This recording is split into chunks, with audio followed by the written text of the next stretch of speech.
evening, everybody. This is going to be a very short video, I hope, because there's going to be a 3-video process regarding the B4X from Little Bear.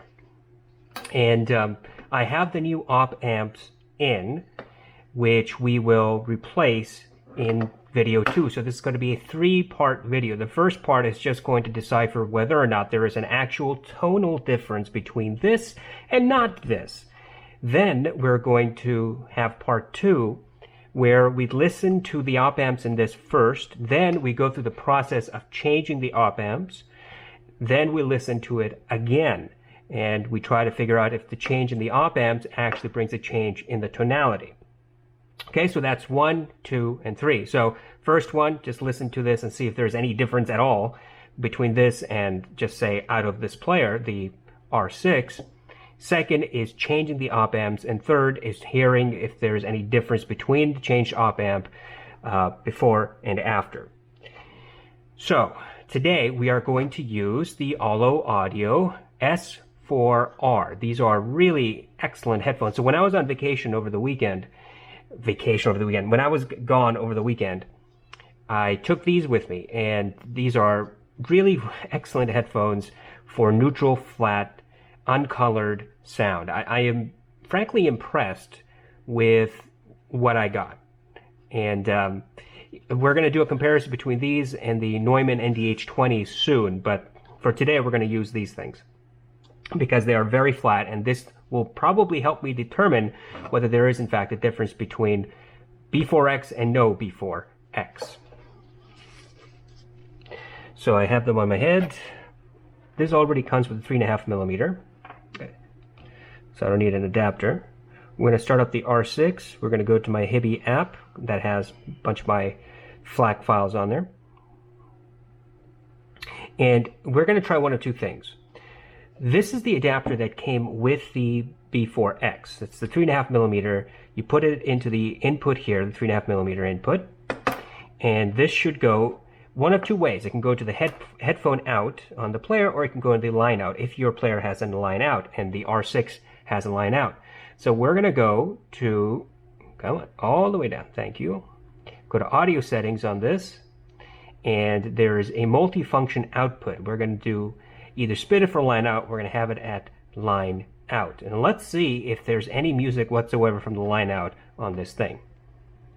Okay? And if there isn't, it's not the Hibby's fault. We turn on the device from down here where it says off and on. This is different from what we had with the original B4, where the turn of the knob is actually what caused the unit to turn on and off. The first thing we're going to try is with the regular headphone out, the unbalanced. And we're only going to try the unbalanced because I don't have a 2.5mm adapter for this yet.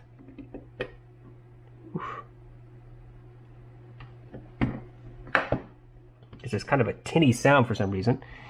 And as I look down here, and if you can see, there is in fact a glow. And so let's start playing a song. Yes, the line out does in fact work.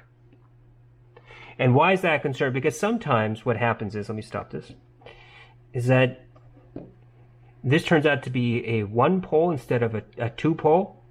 And 1 poles will not work with this because it's not the same distance. And so it'll be at a different distance and it's not making the correct connection. So that happens sometimes. If that does happen, you'll just need a different cord.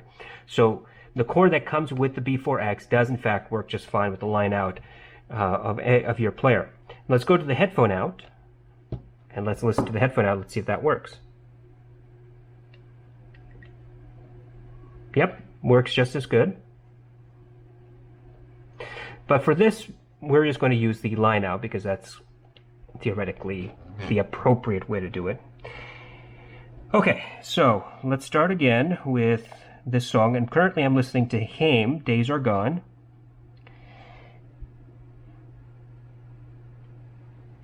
And I'm going to increase the volume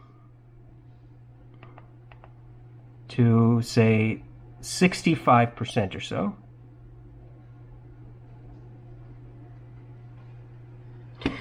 And with 65%, I have to have the B4 at about 50%. Can you see that? 50% to actually hear it at a decent volume. Now I can take the player at a higher volume, and so that'll, in consequence, makes what's coming out of the B4X louder.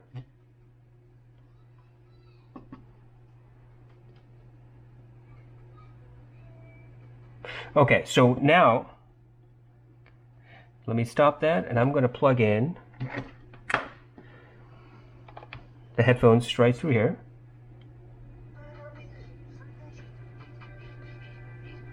And the immediate thing you can hear is the difference in tonality, non-tonality, I'm sorry, in volume. So I haven't changed the volume setting at all. Plugging into the headphone, just with the headphone, with the B4 not connected, it's immediately louder. The B4 connected to this, and then the headphones connected to the B4 is probably half volume, if that makes sense. But let's keep playing.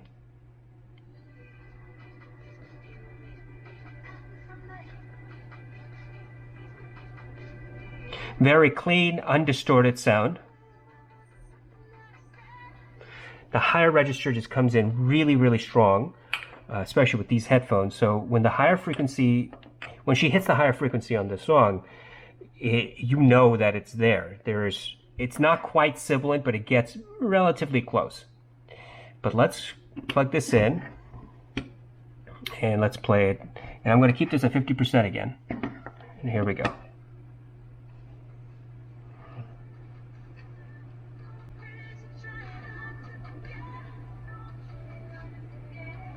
Yeah. So what it does is that it is softening the higher register a little bit. It's just bringing it down, smoothing it out. And there's a bit of distortion. I mean, it's not bad distortion. It's just adding a little bit of closeness to the song, if that kind of makes sense. So where there's width, there's just a tiny bit less width to the song. It's a bit narrower.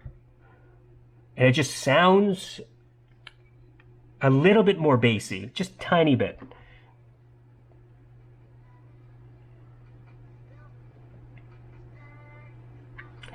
And what it does to the vocals is that instead of that pristine, clean, clear, almost analytical sound signature coming straight from here into these headphones, the B4X takes that sound and it just tunes it in a way so that it's far less clinical, and it's much more, it sounds a little bit more analog than it does clinical. It's like listening to, it's not the same thing as listening to the dark voice, but if you've listened to the dark voice and then you've listened to just a regular solid state amplifier, you can hear the difference. Like, you may not be able to say what is actually different, but you can feel it, you can hear it. Once you become a little bit more proficient in hearing these things, you'll be able to tell that the frequency has been changed just a little bit, that it's been rounded off at the top, it's been kind of boosted at in the mids and in the bass, just a tiny bit. It's not imperceptible, but it's small. And if you don't know the song and you don't know your headphones, you may not recognize it. And so that's where your understanding of your equipment comes into play. So let's just keep going. And instead of this, let's go to a different song. Let's do Adagio from Concerto. No, that's not it. I want to go to the album. Thank you very much. And I want to do Master and Commander, the album. And we're going to listen to La Musica Norterna. And there's a cello, or it's a bass. It's a bass and a violin. And the violin comes in at the very beginning.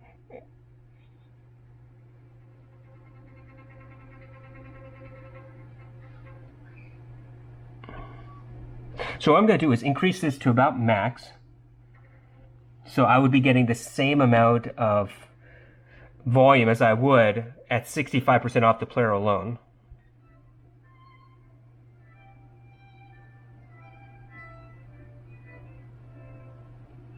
Okay, now let's stop and let's go to the headphone with the player only.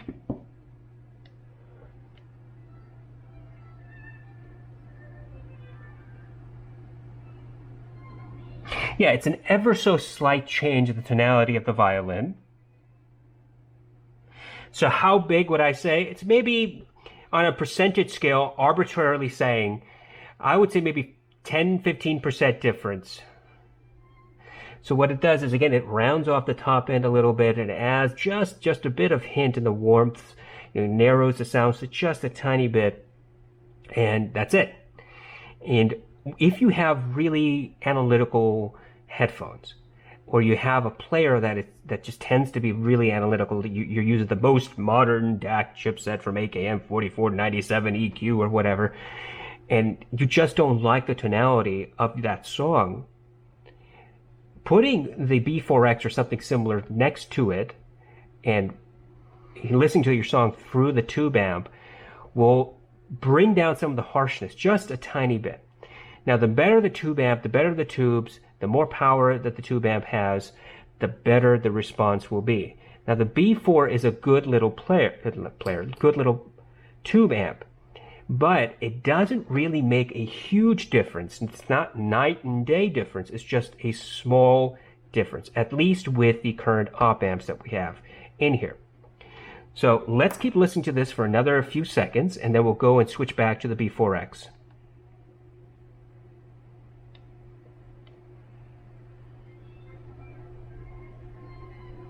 There's that harshness, just a bit of harshness, peakiness to the violin as it's playing.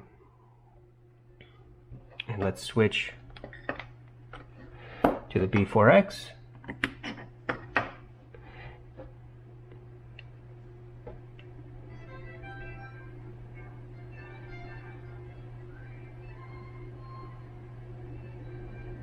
And it just hints, just tiny bit roll off at the top end with the violin. Not a huge difference in my opinion, just a tiny bit of difference if you do an A and B test. And the last thing we're going to do is listen to the mids. We're going to listen to some vocals. And let's go to, where is it? Let's go to Snow Patrol Final Straw. I haven't listened to this in a very long time. And let's listen to Wow.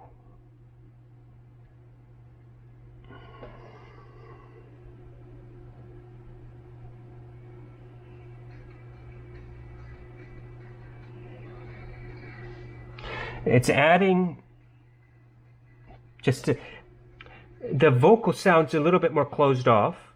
Now there's a lot going on in this song. There's a lot of guitar, electric guitar, drums. The vocal seems just a bit recessed, a warmer, so it's a narrower sound stage.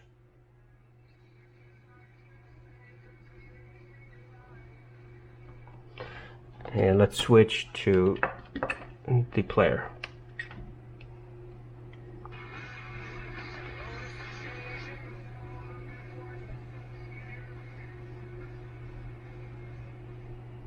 There's a bit more clarity from the player itself versus from the B4X, which is to be expected because this is in fact adding distortion to the music. This is more clinical, this is less clinical. Okay? So that's the bottom line. Now, I've done a lot of listening with the B4 and the B4X, more the B4 than the B4X, but it comes out to the same thing, which is the B4X is not going to give you the, here, can you see this? The dark voice, can you even see it? I don't know if you can see it. No, you can't, maybe not. The dark voice, I put everything down there now. I switched everything because I got a new PC because my Mac not died, but I was going to kill it. It's not the same thing. It's not the dark voice. This will never ever replace the dark voice. There is in fact something that could in fact replace the dark voice. It's a Fostex tube amplifier that is discontinued and it's incredibly hard to find. It is 4 times the cost of this thing, minimum 4 times the cost of this thing. But it, in my opinion, does replace the dark voice for portable use. But if all you want is you want to kind of roll off the top end, you want slightly narrower soundstage, maybe kind of a tiny bit of a boost in the bass, depending on your song and your headphones, then the B4 or the B4X is a good option. Now remember, as I said over and over again, it's just a tiny bit of a tweak. You may like it, you may not like it. If your ears aren't good, if you have a hearing problem of some sort, you will likely not hear a difference. If you listen to music at extremely loud extremely loud volumes, then this is going to introduce a lot of distortion once you crank up the volume, because there's going to be popping and sizzling of the tube. That's natural, and you're not going to like it. And there are reasons to buy this. There are plenty of good reasons not to buy this. And one of the good reasons I can say not to buy this is you're going to hear a lot of distortion at higher volumes, and you're going to not like it if you're not used to tube amplifiers. Second, you may come in with the impression that you're going to hear a big difference. You're not going to hear a big difference. In my opinion, you're not going to hear a big difference. Third, you might say to yourself, why would I spend an additional $100 on this if all I'm getting is a tiny tweak? And that's the thing. You're only getting a very tiny tweak. That may not be worth $100 for the B4X and $70 for the B4. And so if you want a true tube sound, go to a true desktop tube amplifier. The B4, B4X, and all the other portable amplifiers like this, other than the Fostex, are probably not going to give you what you expect out of the box if you've never heard of these little things before. Okay, so 15 minutes. This is as narrow, as focused as I can make these videos. What I'm going to say is that the next video, number 2, is going to be the op amp change. I'll show you how to change the op amps. Then video 3 is going to be listening to it again, and then trying to figure out if there's a difference. Now, clearly, our memories as to how things sound aren't very good, so I will not remember how this sounded in particular, but I do have the B4, which has 2 tubes in it, and is very similar to this, but the exception is that this is balanced and that is, the B4 is not balanced. And that'll be a good A and B test, essentially. Okay, have a wonderful night. Thank you so much for watching. Thank you so much for subscribing. And we will continue the review process on many other items. And thank you again, once again, for making requests for reviews. If you go on that webpage, the actual form itself, it has a link, and you can click on that link to see where your review status is and what the estimated completion date is. If you haven't gone there yet, if you haven't submitted a request for a review from that form, go and do that if that's what you want to do, if you want a review on a specific thing. I am not going to take review requests over YouTube anymore, not with the messaging. I'm going to ask you to do the form because it helps me keep track of who's requesting what. I think it's a better way for me to do that. So I'm going to ask you to do that instead of just sending me a request on YouTube. Okay, thank you so much. Have a wonderful rest of your week, and we will talk again soon.